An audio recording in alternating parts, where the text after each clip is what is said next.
చెప్పండి మేడం. ఈ జూబ్లీస్ ఉప ఎన్నికలలో ఎవరు రాబోతున్నారు? కాంగ్రెస్ పార్టీ గెలవబోతుంది మేడం. కాంగ్రెస్ పార్టీయే గెలవబోతుందని పర్టికులర్ ఎలా చెప్పగలరు? ఆ నమ్మకము ఇక్కడ ప్రజల్లో ఉంది. ఎందుకంటే నవీన్ యాదవ్ చేసే మంచి పనులను బట్టి ప్రతి ఒక్కరు ఎవరు అడిగినా కాంగ్రెస్ పార్టీకి ఓటేసి నవీన్ యాదవ్ ను గెలిపించుకోవాలనుకుంటున్నారు. అంటే మంచి పనులు కొన్ని చెప్పండి, కొన్ని ఉంటాయి కదా నవీన్ యాదవ్ గారు. ఎవరు ఆపదలో ఉన్నారంటే ఇన్ని రాత్రి లేదు పగలు లేదు వచ్చి ఆదుకుంటాడు మేడం. వాళ్ళని చచ్చిపోయినంటే ఇమీడియట్లీ వచ్చి వాళ్ళ కష్ట సుఖాలు తెలుసుకొని వాళ్ళకు కొద్దిగా పైసా సాయం చేస్తాడు. ప్రతి దాంట్లో కానీ సహాయపడతాడు ఆయన. మొన్ననే ప్రెగ్నెంట్స్ ఉన్న వాళ్ళకు శ్రీమంత అది చేసిండు. ఇంతమంది వేల మందికి చేసిండ్రు. అట్లా ఆదుకునే మనిషి ఆయన. ఏ ప్రభుత్వం కూడా ఇంతవరకు అట్లా చేయలేని పనులు ఆయన చేస్తాడు. ఆయన పదవిలో ఉన్నా లేకున్నా వాళ్ళు ఆదుకుంటాడు ఆయన. అందుకనే కాబట్టి కాంగ్రెస్ పార్టీ గెలుస్తుంది, ఆయన గెలుస్తాడని మాకు ఒక నమ్మకం అనేది ఉంది. మేము గిట కాంగ్రెస్ కే ఓటేద్దాం అనుకుంటున్నాం. మరి కాంగ్రెస్ వచ్చినప్పటి నుంచి 6 అభివృద్ధులు చేస్తామని చెప్పింది, 6 గ్యారెంటీలు కానీ చేయలేదు. ముందు ఇంకా చేస్తుందన్న నమ్మకం ఏంది అని అంటున్నారు, మీరేమంటారు? 100% గా చేస్తుంది.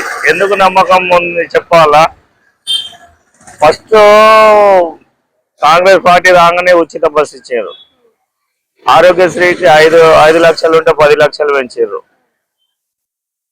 గ్యాస్ 5,500కి గ్యాస్ సిలిండర్ ఇస్తున్నారు. సన్న బియ్యం ఇచ్చారు. 200 యూనిట్లు ఉచితంగా కరెంట్ ఇస్తున్నారు.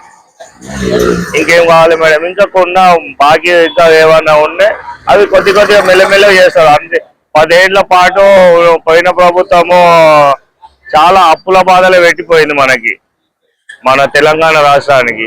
అవి అప్పులు తెంపుకుంటా మనకు వాళ్ళు ఇచ్చిన హామీలు నెరవేర్చాలంటే కొద్దిగా టైం పడుతుంది. ఆ టైం ప్రకారం కొద్దిగా కొన్ని చేసుకుంటూ పోతారు వాళ్ళు. అంటే ఇంత ముందుకు 3 ఏళ్లు మరి మాగంటి గోపీనాథ్ గారు కూడా ఉన్నారంట కదా, తనే మంచి పనులు ఆయన ఏం చేసిండు మేడం? ఇప్పుడు అదే బీఆర్ఎస్ పార్టీ, ఆయన బీఆర్ఎస్ పార్టీలో ఉన్నాడు కాబట్టి ఆయన కానీ బీఆర్ఎస్ పార్టీ కోసం మాట్లాడుకుందాము. దళితులకు 3 ఎకరాల భూమి ఇస్తామన్నాడు. ఇచ్చినా మేడం? ఇయ్యలేదు. దళితులకు 10 లక్షల సాయం చేస్తామన్నాడు. చేసిండా? చేయలేదు. ఇలా దళితుని సీఎం చేస్తా అన్నాడు. చేసిండా? చేయలేదు. అట్లా చెప్పుకుంటా పోతే చాలా ఉన్నాయి. ఇక్కడ ఆయన చేసింది ఏమీ లేదు. బీఆర్ఎస్ చేసింది ఏం లేదు. మాలాంటి గోపీనాథ్ ఏం చేసింది లేదు. ఆయన చనిపోయినందుకు వాళ్ళు బీఆర్ఎస్ వాళ్ళు వాళ్ళ భార్యను అడ్డం పెట్టుకొని ఏదో కన్నీళ్లు కారుచుకుంటే ఏదో సానుభూతి ఓట్లు అడుగుతున్నారు తప్ప కానీ మా చనిపోయిన ఆయన కానీ ఆ బీఆర్ఎస్ పార్టీ కానీ ఏం చేసింది లేదు. ఈడ ప్రజలు బీజేపీ సైడ్ మొగ్గ చూపుతున్నారంట కదా. బీజేపీ అయితే అసలు పతనే ఉండదు ఇక్కడ. ఇప్పుడు నాకు ఓటాకు వచ్చిన కాడికి వెళ్ళి ఎప్పుడు గెలిచింది లేదు. అది ఎందుకు? అది ఏం చేస్తుందని ఇప్పుడు మన ఇండియాలో మన దానిలో 2 మంత్రులు ఉన్నారు, 8 ఎంపీ, మొత్తం 8 మంది ఎంపీలు ఉన్నారు. ఇక్కడ ఒక్క పని చేసింది చూపెట్టమని అన్నారు.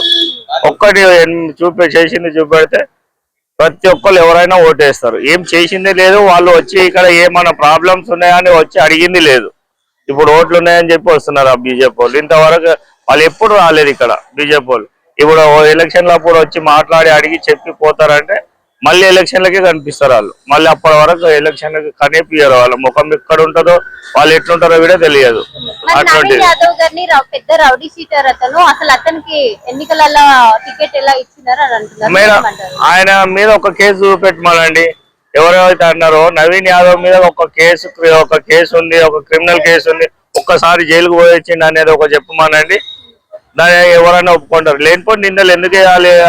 వాళ్ళు శాతగాని మాటలు మాట్లాడుతున్నారు. బీఆర్ఎస్ కానీ బీజేపీ కానీ వాళ్ళు ఒక మొగోళ్ళ మాట మాట్లాడితే కరెక్ట్ మాట్లాడాలి.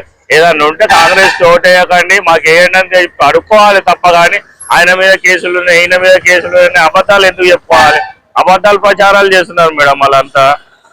ఆయన ఇంతవరకు ఒక ముసలామె కానీ ఒక కుర్రోని కానీ ఎవ్వరికి కానీ ఇంత ఒక పల్లెత్తి మాట అన్నది లేదు నవీన్ యాదవ్. ఎందుకు ఆయన అవసరం ఆయన మీద నిందలు? అట్లా ఆయన అనవసరమైన మాటలు అవన్నీ. అంటే ఎంత మెజారిటీతో నవీన్ యాదవ్ గారు ముందుకు వస్తారు? 25 నుంచి 30,000 వరకు వస్తుంది మేడం. 100%. ఇప్పుడు మేము చెప్పిన మాట మీరు ఎలక్షన్ అయినాక కూడా చూసుకోండి మీరు. అంటే ఆ మెజారిటీ కౌంట్ మీరు ఎలా చెప్పగలుగుతున్నారు? మాట తీరా అభిమానంతో ఆయన చేసే మంచి పనులు, ఆయన మీద ఉన్న అభిమానం, కాంగ్రెస్ పార్టీ అంతకు మించి కాంగ్రెస్ పార్టీ మీద ఉన్న అభిమానం, కాంగ్రెస్ పార్టీ చాలా మంచి పనులు చేస్తుందనే ఒక అభిమానం అట్లా.